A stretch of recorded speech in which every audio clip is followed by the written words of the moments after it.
Hello everyone and welcome back to my channel. I'm Chose Cora and today I'm back with another video. I'm talking about step 1 in 12-step recovery. Step 1 in 12-step recovery, and I was actually in Alcoholics Anonymous for my recovery journey, so that's the language that I'm going to be using today. However, you can change the word alcohol or alcoholism out for whatever type of addiction you might be struggling with or thinking that you are struggling with. So step 1 of Alcoholics Anonymous states that we admitted we were powerless over alcohol, that our lives had become unmanageable.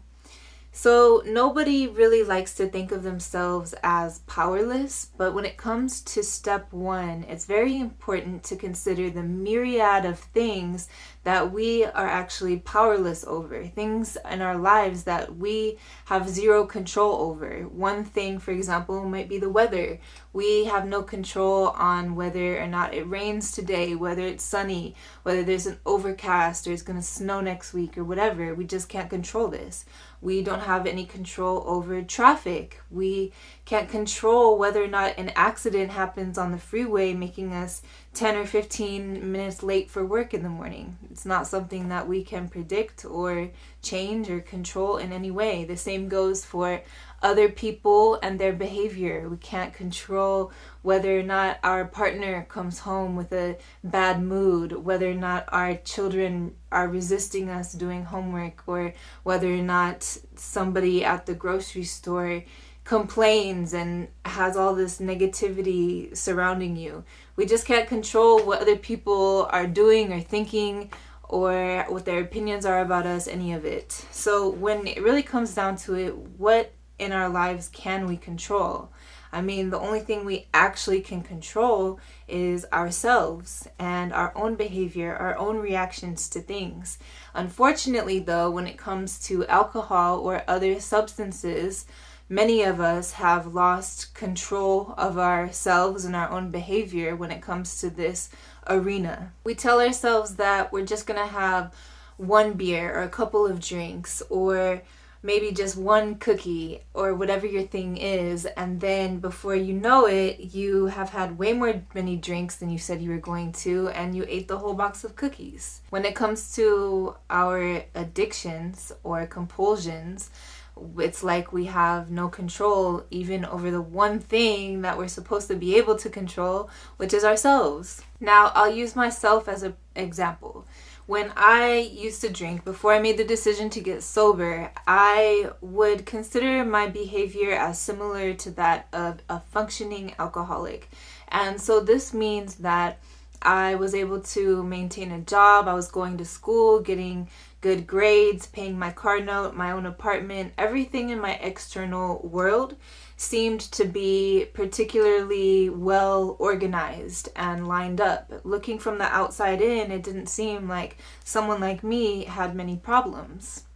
However, my internal world was completely in shambles. I felt lonely a lot of the time. I had trouble making deep connections with others, and I felt socially anxious, even depressed a lot of the time, even though I was maintaining this put together appearance and getting myself to do all of the things I thought I needed to be doing in the world in order to be successful or whatever.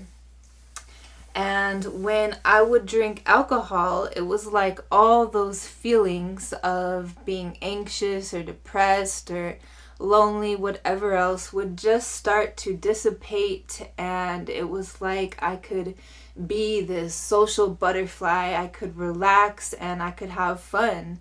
So alcohol served me as this sort of magic elixir that completely changed my experience in the world, at least for the time that I was drinking it.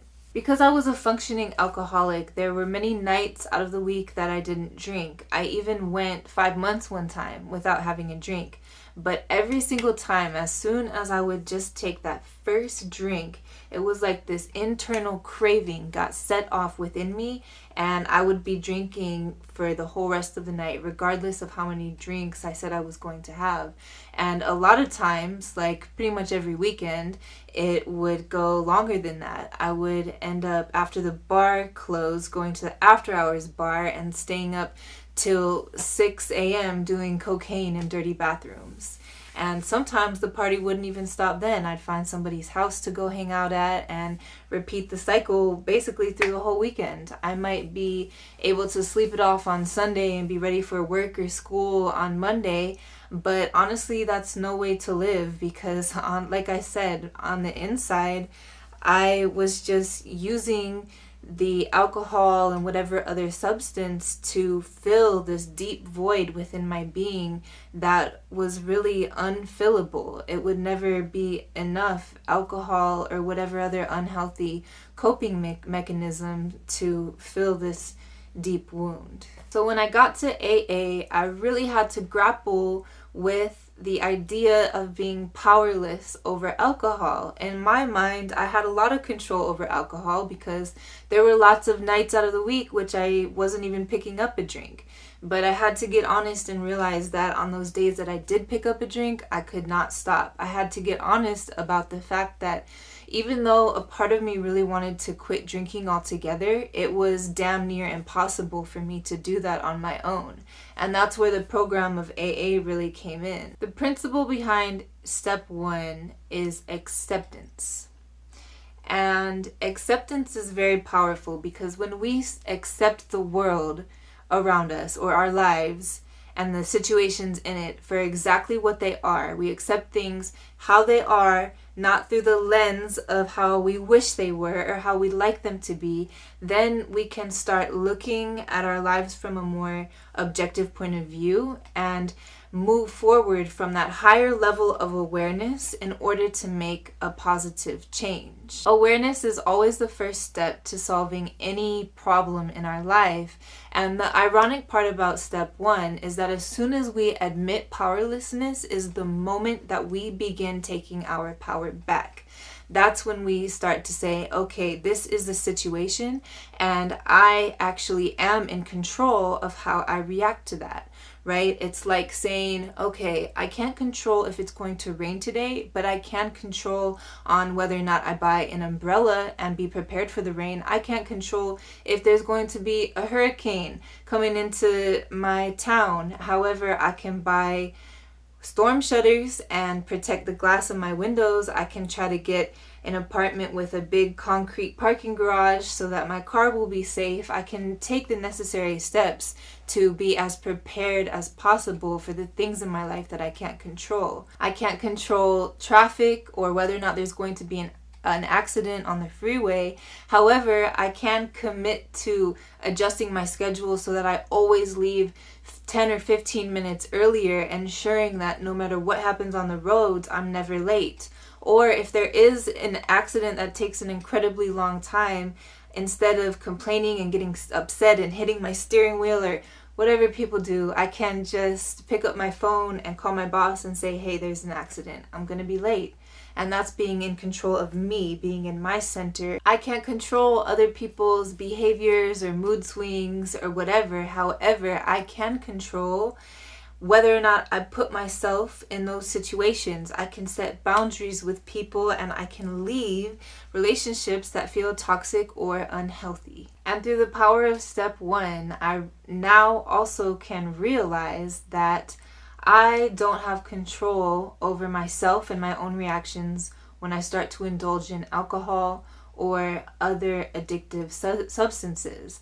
Therefore, when I admit my powerlessness over this matter, I can begin to make better decisions and choices that will line me up with the kind of behaviors I do want to be engaging in. For example, I know that all these people who I used to hang out with and all these places that I used to go where alcohol is a very prevalent activity, I know that if I go into those situations, I'm not going to be able to stay sober. I'm going to start drinking alcohol and repeating the same cycles over and over again. So instead of making that choice, I can instead go hang out at this AA or NA or whatever other type of 12-step recovery meeting where I'm around people who are also abstaining from this particular addiction and who are trying to build their life around happy, healthy, positive things. So that is my experience, strength, and hope with the first step of Alcoholics Anonymous or 12-step recovery. When we are willing to be honest with ourselves and accept things in our lives the way that they are, that's when we truly become empowered to make a change. So if you liked this video, I would love for you to give it a thumbs up or share it with someone who you know, who you think might benefit from it. If you have experienced strength and hope with your personal endeavors in step 1, I would love to hear about it. I always love reading people's comments, so please comment below or leave feedback. Thank you so much for watching this video. If you like this content, subscribe. There's more on the way, and I hope you have a very blessed day.